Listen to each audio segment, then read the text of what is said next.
Hello everybody, I hope you are doing well. And today let's talk about energy, because energy is one of those things which is coming up constantly. You know, whomever I talk to, they seem to be low in energy, and they often ask, what do you do that you are jumping around like Energized Bunny? Okay, so when it comes to energy, it's all about your gut. I know I always keep coming back to gut microbiome, but it really is where it lies.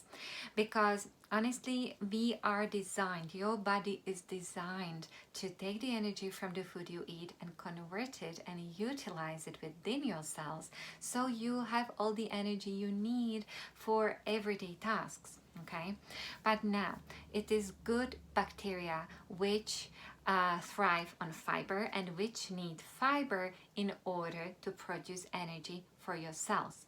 And so when you eat fruit, when you eat vegetables, when you have porridge, when you have green juices, okay, all this contains fiber. And the fiber isn't actually for you. The fiber is for your good bacteria, and they digest it, and as they do, they produce the energy which then goes for your cells. Now, when you eat food which feeds the bad bacteria, what happens is that the bad bacteria, they actually digest the food and they use the energy from the food for themselves. Okay, so then there is very little left for you, for your own cells. And so in that way, they are stealing away the energy from the food away from you and keeping for themselves. And so obviously, yes, you will always have in your gut good bacteria as well as bad bacteria, right? You will have maybe small amounts of parasites, you may have a small amount of candida, but what is the key to a healthy gut and a healthy amount of energy being produced within your body is that the majority of the gut bacteria is the good kind. Okay, and so now the foods which feed the bad bacteria, it is refined sugar, it's refined oils, it's processed foods, okay, it's alcohol, it's meat, so meat, dairy and eggs, okay, all these foods feed the bad bacteria. And so that's why it's so important to have enough fiber in your diet, because you really need to feed the good bacteria so they produce the energy for you rather than taking it away from you. Now, another thing is, so that's one way how to obviously utilize or maximize the energy from the food you eat. Another thing, of course, is stimulants and use of stimulants. So when I say stimulants, yes, of course, I do mean coffee. Okay, I do mean basically foods and drinks which contain caffeine. And so it would be your coffee, it would be black tea, it would be even green tea. Now, obviously, it's very healthy, but just just to be aware of how much you are drinking, because you could have 8 cups of green tea a day and you could be wired on caffeine, for example, from that. Okay, it is chocolate, of course, that contains caffeine, right? And then all sorts of different kind of energy drinks, as well as Coke. And honestly, even Diet Coke contains caffeine. And so that all will interfere, of course, with your energy levels throughout the day, and also it will interfere with your sleep. And so of course then, when you happen to be sleep deprived and not getting enough good quality sleep, of course you won't have enough energy throughout the day, right? And so here what I suggest is, look, if you love your coffee, have your coffee, okay? However, have a cutoff point. Have a cutoff point at around, let's say, 2 p.m. And after that, just avoid any caffeine in your diet you can. And so as I said, it would be your coffee, it would be black tea, be cautious even about the amount of green tea you drink. It would be even dark chocolate in some sensitive people, okay, because it does contain caffeine. And by any means, do not drink any fizzy drinks past 2 p.m. which contain caffeine, including, of course, Coke, whether it's diet or not. Okay, because caffeine has a very long half-life in the body, which means that it takes many hours. It takes, I don't know, 15 hours, and even like after 15 hours you still have half of the amount of caffeine which you drank 15 hours ago in your bloodstream, and that definitely can and will interfere with the quality of sleep you are getting. And now When it comes to energy, also what what influences your energy is the life you lead through the day, the amount of stress and pressure you are under. Okay, how many breaks, if you take any at all, during the day. All this counts when it comes to the energy you are feeling within your body overall.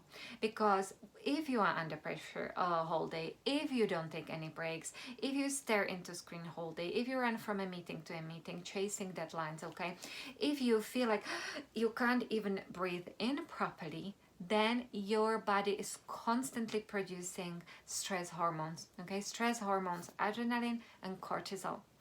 And now when that happens is you are basically constantly in this fight or flight state, right? You are constantly like, okay, there is danger, there is danger. And so your body will behave like this whole day. But then in the evening when you are ready to go to bed and switch off, you just can't flip switch on and off. It just doesn't work like that. Your body has a memory.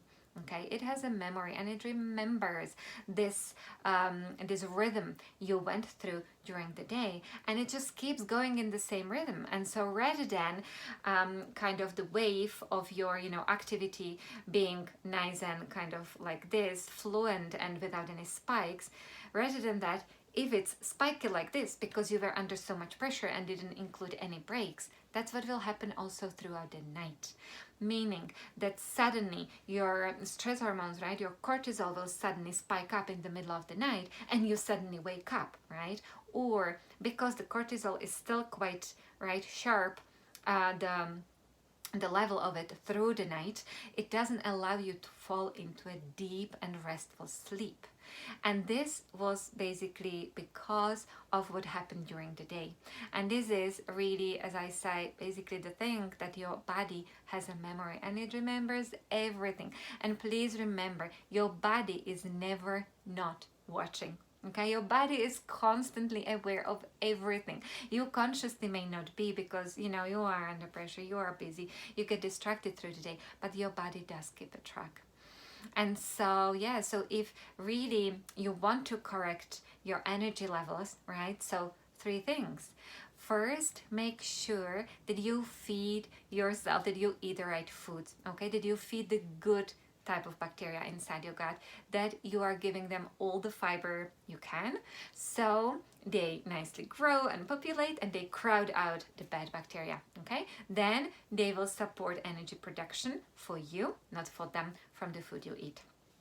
Two, make sure that you have a cutoff time for stimulants, right? So let's have it 2 p.m. So past 2 p.m., there will be no coffee, no Coke, no black tea, right? No fizzy drinks. Instead, you will have herbal teas, you will have green juices, you will drink water, maybe water flavored with fruit, something like this, okay? And three, please have a look at your daily routine and make sure that you include breaks throughout the day, okay? That you take a breather, you go for a walk, you do 5-minute meditation, you take your eyes away from screen, you pick up a book. Okay, just make sure that never mind how busy the day is for you, you will manage to schedule nice windows of break and downtime for yourself.